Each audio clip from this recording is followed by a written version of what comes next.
Gandang salampak ni Japet. Napasigaw na, napadasal pa si RJ Abarientos sa hype. Gandang balik ni JDV. Kaya lang,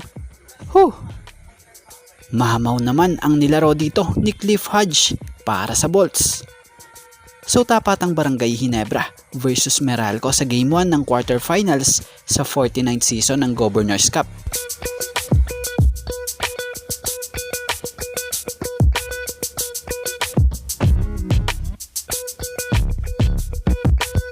Sa kabuuan ng first quarter pumuntos ang Ginebra ng 28 points at ang Meralco Bolts naman ay pumuntos ng 24 points.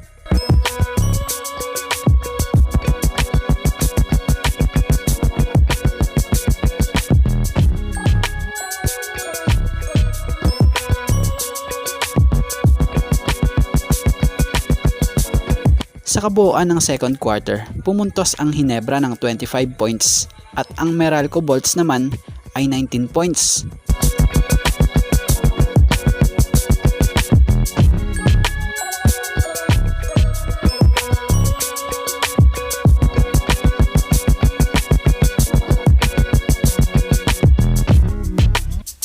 Kaya naman natapos ang first half.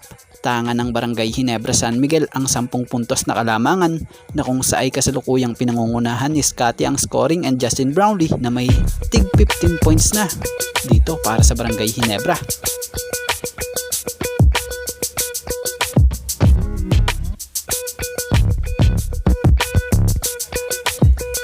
Sa kabuuan ng third quarter, kumamada ng 20 points ang Ginebra at ang Meralco naman ay 28 points.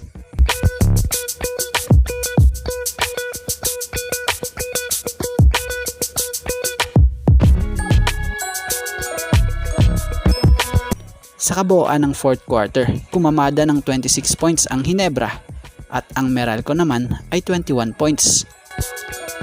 Kaya sa huli, natapos ang game. Nakuha ng Barangay Ginebra ang una nilang panalo sa Game 1 ng Best of 5 series ng quarterfinals na ito kung sa ay pinangunahan ni Justin Brownlee ang Ginebra na kumamada ng double-double na may 29 points and 12 rebounds samahan pa ng kanyang 7 assists. So yan nga sa ngayon mga ka-teammate, eto nga lang po muna ang ating sports pasada. And thank you for watching guys and God bless everyone. Shoutout sa mga solid nating ka-teammate na sila Malyari Mascareñas,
Anthony Lucky Alon,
Kat Aquino.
Eduardo Monsales.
And Paul Ryan Collis.